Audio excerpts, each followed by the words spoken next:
Hi, everybody. Welcome. I'm Lisa Coriel from the Attorney General's Communications Office, and we're going to get started soon. So if everybody's going to be taking a seat, we'll take their seat. Today, you'll be hearing from New Jersey Acting Attorney General Matthew Platkin, U.S. Attorney for the District of New Jersey, Philip Selinger, Lori Duran, who's the Director of the New Jersey Office of Homeland Security and Preparedness, Pearl Minato, who is the Director of the Division of Criminal Justice, and Carrie Fayes, who is the Director of the Division of Consumer Affairs. We're going to have a brief Q&A after all of our speakers are done speaking. Given the number of people who will be at the podium today, we ask that you keep your questions on topic. And get ready to be started.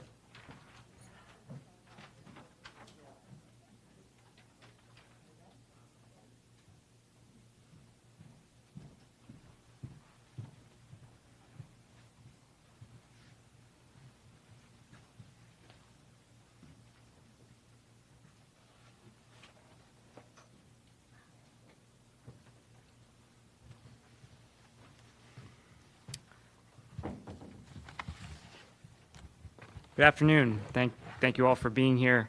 I'm honored to be joined here today by U.S. Attorney Philip Selinger, the Director of the New Jersey Office of Homeland Security and Preparedness, Lori Duran, Director of the Division of Consumer Affairs, Carrie Fayes, Director of Division of Criminal Justice, Pearl Minato, and various members of our respective teams. Thank you all for being here. We have an important announcement today about reproductive rights here in the Garden State. But to start, let me be clear. Access to reproductive health care is health care. And that fundamental right is, thanks to the work of Governor Murphy and the legislature, enshrined in state law. I'm going to turn the podium over to the U.S. Attorney, Philip Selinger, but first allow me to thank him for standing here with me today to signify our shared commitment to our residents and to all others seeking critical care, and particularly critical reproductive health care here in the Garden State.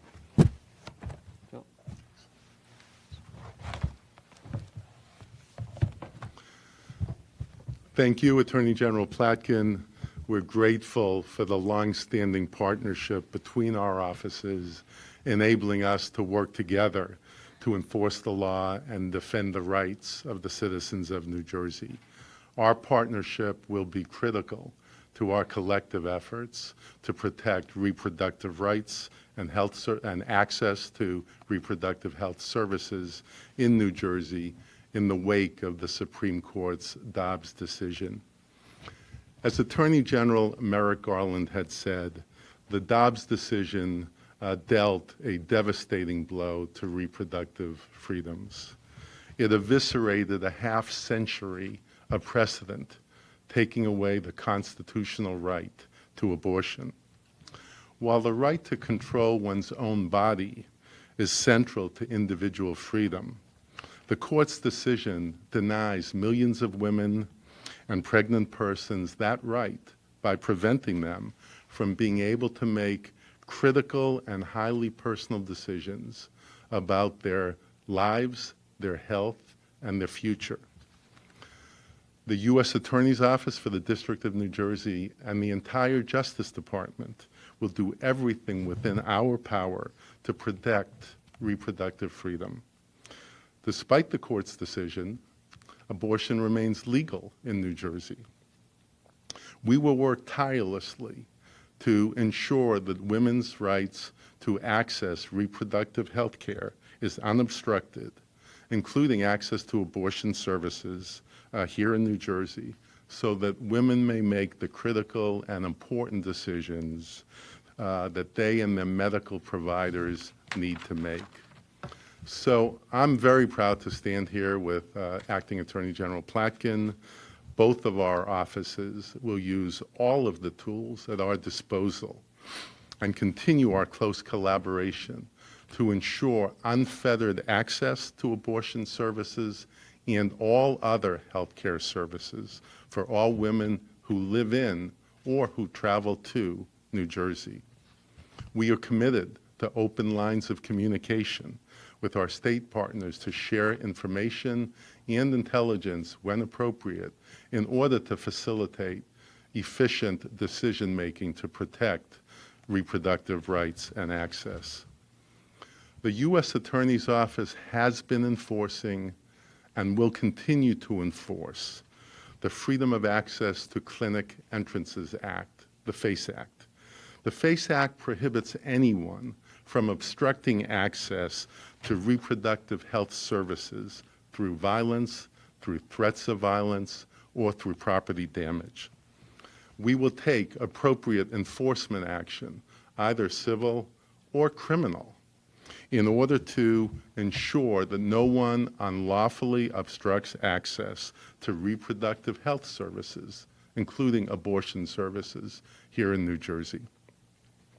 We want to punctuate this point to the women who live in New Jersey, our mothers, our daughters, our sisters, our neighbors, our friends, and to women who live outside New Jersey but travel here to our state. We will enforce the FACE Act to ensure unfettered access to all healthcare services, including abortion services in our state. And we will ensure that providers to reproductive health care are able to provide their services without being subject to violence or threats of violence. I recently added resources to my office's newly created Civil Rights Division. We have civil and criminal lawyers working together with the sole purpose of enforcing and protecting the civil rights of those in our community, including the vitally important right of access to health care services, reproductive services, and abortion rights. Some of the team members are here today. We will collaborate with our state partners and conduct outreach to external stakeholders, such as reproductive service providers and advocates, to ensure that women and service providers, that they know their rights, they know their legal protections, and they know how to contact us should anyone attempt to interfere with those rights.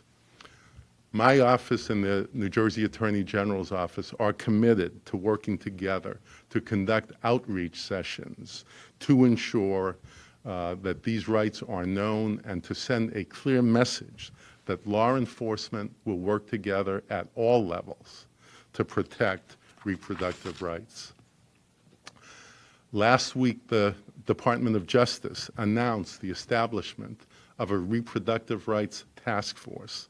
This task force will monitor and evaluate all state and local legislation and enforcement actions that threaten to, among other things, impair women's ability to seek abortions and reproductive care in states like New Jersey, where abortion is legal, which seek to impair individuals' rights to inform and counsel each other about reproductive access in other states, or impair women's rights to obtain mifepristone, the abortion pill, which the FDA has deemed safe and effective. The task force will work with agencies across federal government, including U.S. attorneys' offices, on concrete actions that can be taken to strengthen reproductive rights and access to reproductive health care. We will do all we can to assist in those efforts. Thank you.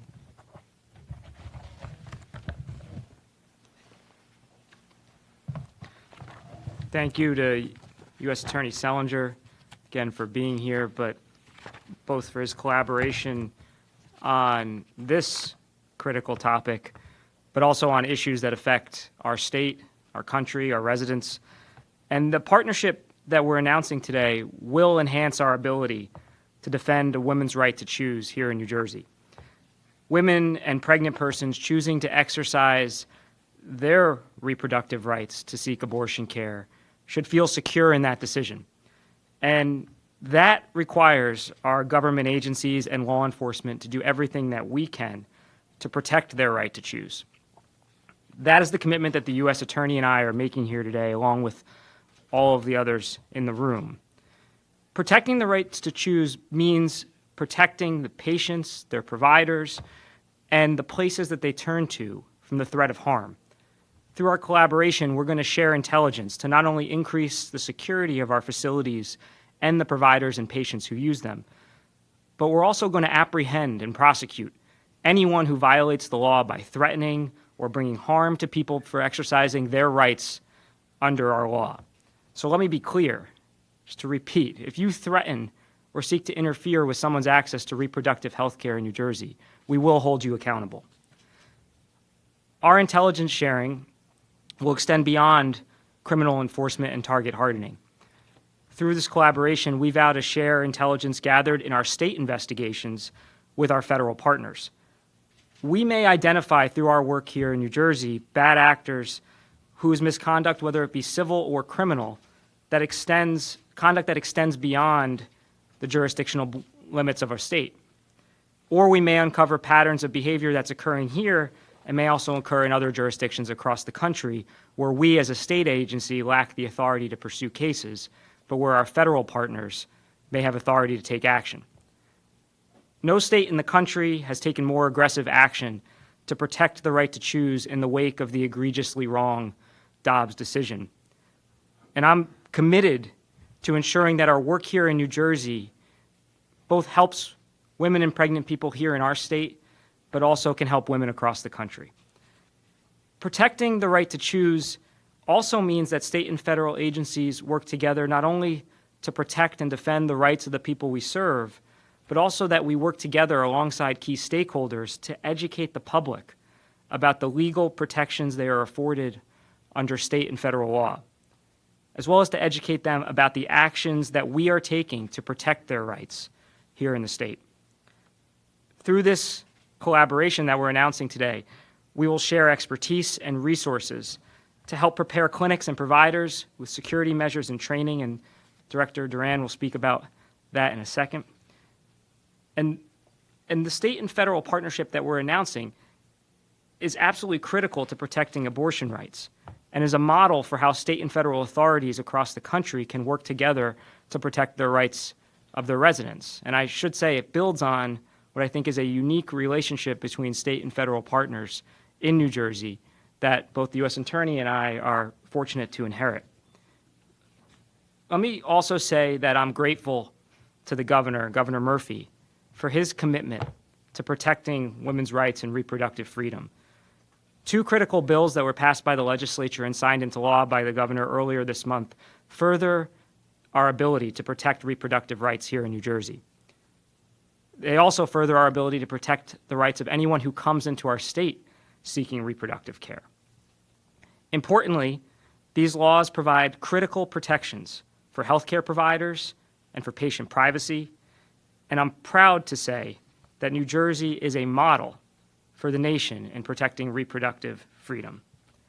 Now, the U.S. Attorney's Office, my office, and our law enforcement partners across New Jersey, we share a common mission, which is to protect the public and keep our residents safe. But we have different tools to further that mission.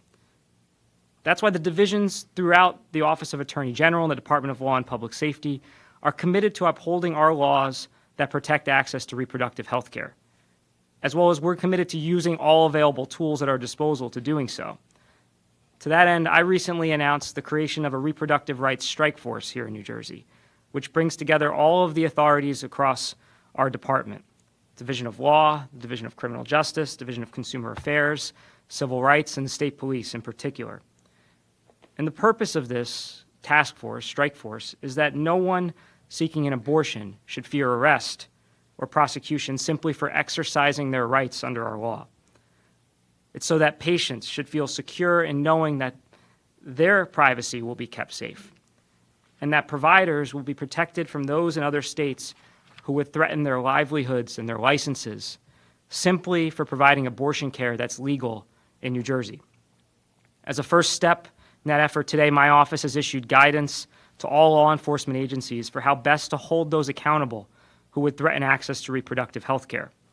Specifically, as the chief law enforcement officer in our state, I've called on our county prosecutors to coordinate criminal charges, and to assist in law enforcement efforts in investigating threats to pregnant persons and their reproductive health care providers. Our county prosecutors and law enforcement officers will work together to hold responsible those who would seek to intimidate, harass, terrorize, or harm patients and providers. In the coming days and weeks, we'll be taking additional actions to protect reproductive rights on a number of civil and criminal fronts. Because we understand here in New Jersey that there is still more we can and must do to ensure that no one is denied access to reproductive health care. As I said, we're going to be working with the Office of Homeland Security and Preparedness to increase security at our reproductive health care facilities. We're coordinating closely with the state police to monitor threats and coordinate intelligence sharing along with our federal partners. We'll work with key stakeholders to develop trainings for law enforcement to address with sensitivity the security concerns of pregnant persons seeking safety that New Jersey offers. And we're going to work with our federal partners in the U.S. Attorney's Office, as I've said, to use all of our resources to protect reproductive rights. As other states across the country impose draconian penalties on patients and healthcare professionals who seek or provide abortion care, and we just need to look just to last week in Indiana and Ohio, where they're re-traumatizing a 10-year-old child rape victim and her provider for providing critical care. States, I should add, that have 3 times the rate of gun violence that we have here in New Jersey, a definition of pro-life that I'll never understand. Today, we're sending a clear message here in New Jersey that we're taking a different course. To the providers in reproductive care and who are on the front lines of this fight, know that we stand with you. And to the women across our country who, thanks to the Supreme Court, have been dealt a devastating blow, freedoms taken away, and told that they're no longer an equal member of our society, know that New Jersey stands with you, that we stand up for you, and that we stand with you. I thank you all for being here. It's now my honor to turn the podium over to the Director of Homeland Security and Preparedness, Lori Duran.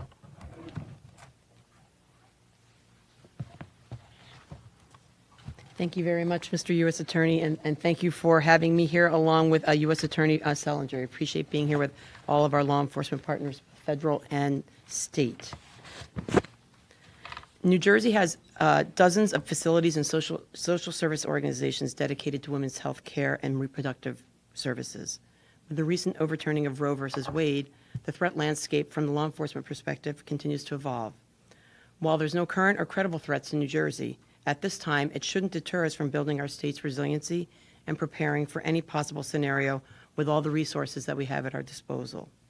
Historically, abortion-related extremists have not been active in New Jersey. However, from our experience, we've mostly seen activists organize small-scale, local, and largely peaceful First Amendment-protected protests and rallies. But we have seen isolated online and verbal threats against reproductive health care facilities in the past that have occurred within our state, along with targeted mailings and propaganda. Taking into account this ever-changing threat landscape, OHSP has recently deployed members of our Operations Bureau to connect with a number of reproductive health centers to discuss security concerns, along with suspicious activity reporting and indicators. OHSP has also been hard at work with collaborating with the governor and his team to roll out the $5 million grant program within the next 12 months that will assist healthcare providers who support reproductive services and who demonstrate the greatest security risks. The end goal of this program is to award eligible healthcare providers with grant funding that would allow them to strengthen their security posture through target hardening equipment purchases or added security personnel, and we will also provide some of that training if necessary to assist them in their endeavors. Our Grants Management Bureau will assess the threats, the vulnerabilities, and the consequences to determine which providers demonstrate the greatest and lowest risk for a terrorist attack, much like the process we currently have in place for our nonprofit security grant program, which generally goes to, a lot of them go to houses of worships or other nonprofit organizations. Prior to the application's open enrollment, we encourage interested healthcare service providers to work with local law enforcement to complete a vulnerability risk assessment. Aside from completing a portion of the grant application process, this is an opportunity for healthcare providers to cultivate a relationship with the very men and women whose aim is to protect and serve them. As we've seen in the past, forging these relationships prior to an incident is a critical component to successful law enforcement response when and if the need arises.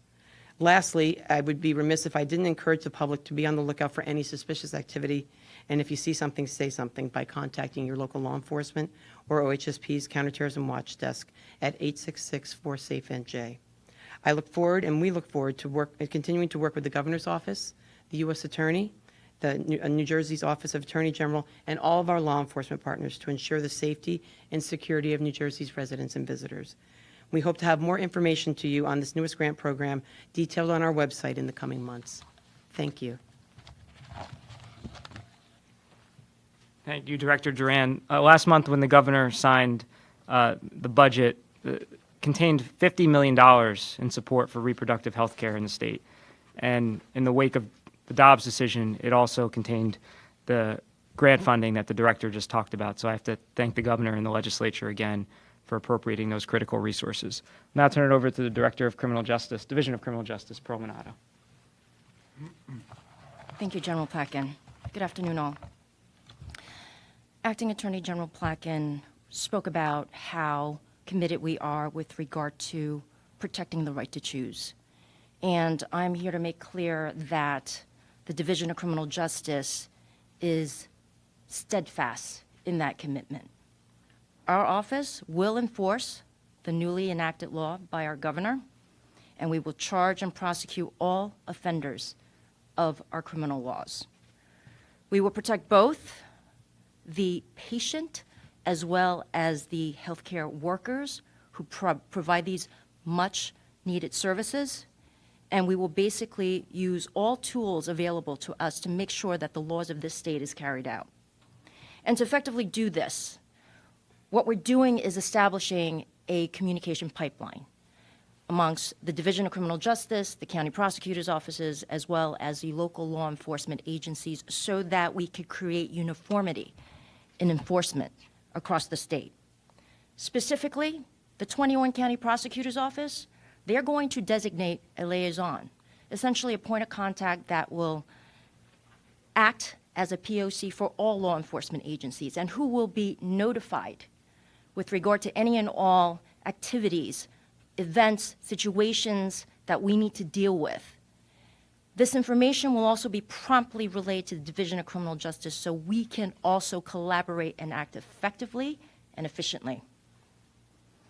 Today, the Division of Criminal Justice, we're going to issue guidance to all 21 county prosecutors' offices with regard to the charges that can be lodged against individuals who violate the criminal code. Additionally, we're going to be pushing out guidance with regard to the newly enacted laws so that our prosecutors and our officers are prepared to deal with any situation that may put our patients as well as healthcare providers and workers in any danger. In addition, DCJ will continue to work with providers so that we can develop law enforcement training so we could best address the types of security issues that these individuals will likely face within this context. So let me reiterate what General Plotkin so firmly already said to you, and that is, we will charge and we will prosecute all individuals who break the state's laws. And we will protect the patients and those individuals who provide safe, reproductive health care services. I conclude by sharing that the Attorney General's Office, along with the Division of Criminal Justice, we will remain vigilant in our work with our federal, state, and local partners to make sure that the rights and freedoms and safety of our communities are intact. Thank you. Thank you, Director Minato. It's now my privilege to introduce Director of the Division of Consumer Affairs, playing a home game here, Carrie Fayes. Thank you, General. And thank you, U.S. Attorney Selinger and Directors Minato and Durand for the opportunity to be with you here today. As the Acting Director of the Division of Consumer Affairs, as a woman and as a mom, there are few issues more important to me than protecting reproductive rights in the state of New Jersey.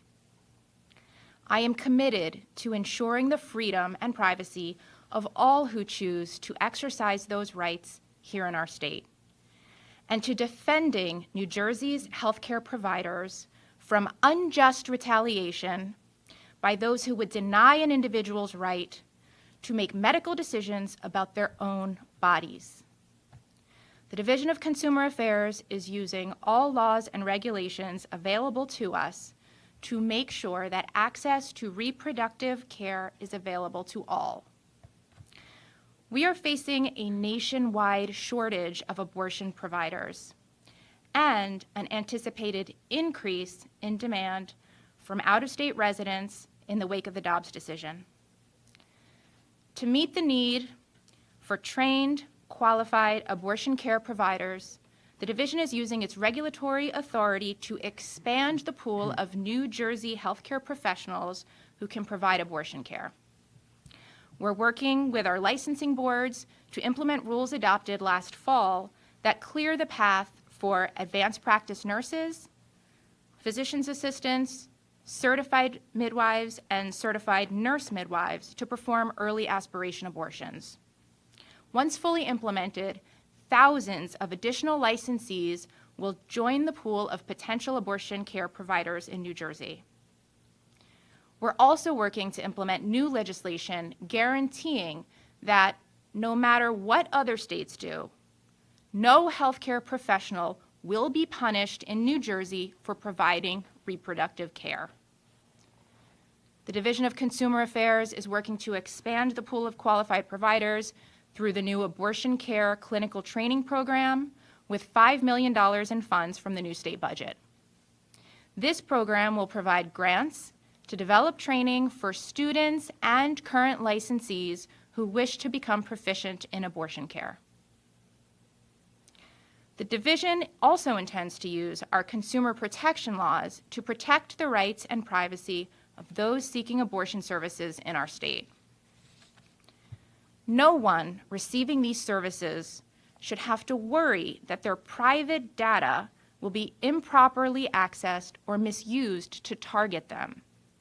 And we're talking about things like internet searches for abortion providers, GPS information revealing travel to New Jersey to access abortion care, even data tracking our reproductive cycles. We intend to hold accountable any entity that violates our consumer protection laws by obtaining personal information under false pretenses or misusing that personal information. The Division of Consumer Affairs is also developing public education initiatives to protect consumers from falling victim to crisis pregnancy centers and other organizations that deceive pregnant people in order to prevent them from accessing legal, safe abortions. We are proud of the work that we're doing to protect patients and their providers here in New Jersey, but there's more to be done. The Division of Consumer Affairs, building on the leadership of our senior advisor, Magda Shaler-Haynes, will continue working with Governor Murphy, Acting Attorney General Platkin, U.S. Attorney Selinger, and others to protect access to legal and safe abortion care in the state of New Jersey. Thank you.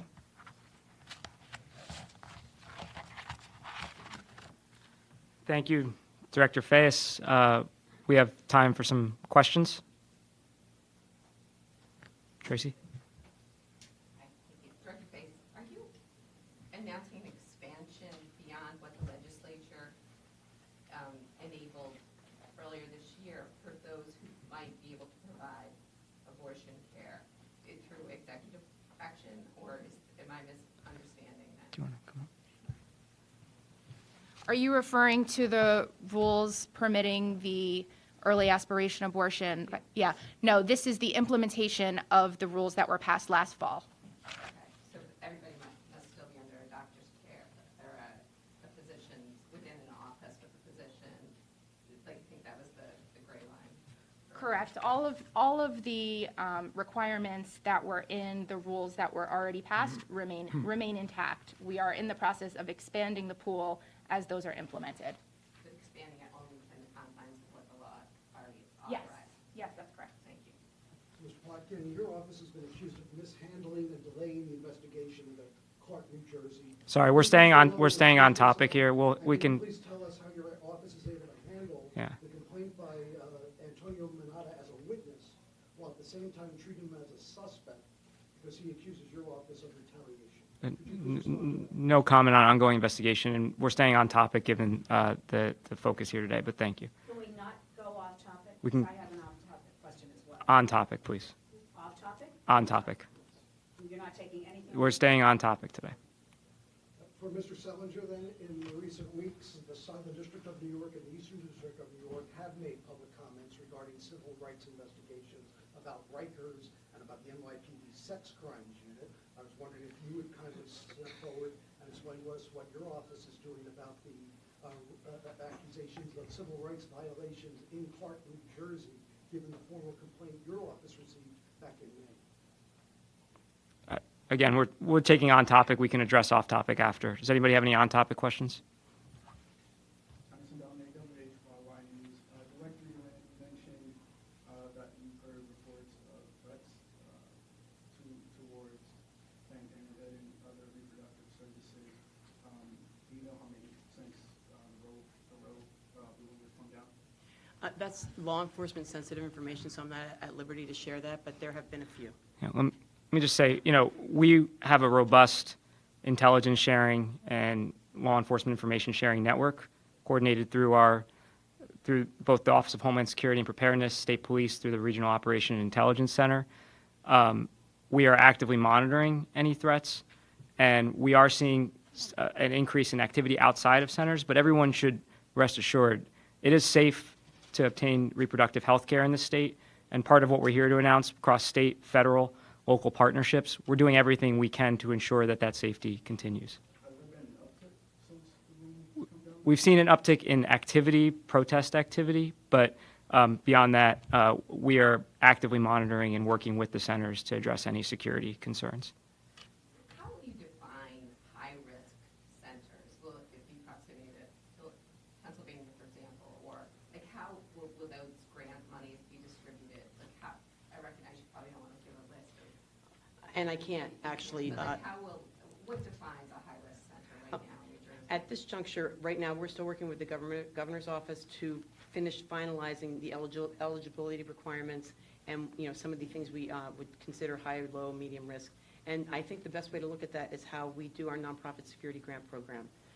While it will not be an exact copy, it will probably be very similar. But like I said, it's still a work in progress, and we're still working on it with the governor's office to make the final, decisions and tweaking. Could you give just some practical examples of what types of information that you today don't share that might be shared going forward in this information network that you've described? I think the biggest thing we want to make sure we're doing is sharing information about potential threats and law enforcement actions so that we're not duplicating any efforts, so that we can really be as effective in responding to any threats as possible, and making sure that where the federal government has better charges to bring, whether it's under the FACE Act or otherwise, that they're bringing them, and that we're tightly coordinated, and if it makes sense to bring it in the state system, we will do so. I will be honest, we haven't had to do this. This wasn't a concern before the Supreme Court struck down the Roe decision, 50 years of precedent. We do this on a whole bunch of law enforcement activities, whether it be gun violence, opioid, drug trafficking, and unfortunately now we have to do it with respect to reproductive health care. And so we are putting our best practices and our strong relationships together to protect the right to choose, to protect every single center in the state and every single patient and provider who would either seek to access or provide services that are lawful in the state of New Jersey. So you talk about protecting whistleblowers who step forward on the issue of abortion, but in Clark, New Jersey, and in North Bergen, you have whistleblowers there saying your office did not do and has not done enough to protect them. What assurance do you have that your office now, under your leadership, will protect whistleblowers? Thank you. Again, off topic will be handled after. Any more on topic? Thank you very much, everybody. And so we're after, so will you please Thank you. answer some of the questions? And Mr. Selinger, please. Now we're doing off topic? You just said we're gonna do off topic after. Mr. Selinger, at least will you step forward? Seriously? That concludes our event. If you guys have any other questions, feel free to send them in an email to, We have off-topic questions for public officials that we think they should answer. they made it clear that because of the topic today and the number of speakers, that they were only going to take on topic, but feel free to send any questions you may have. We'll be happy.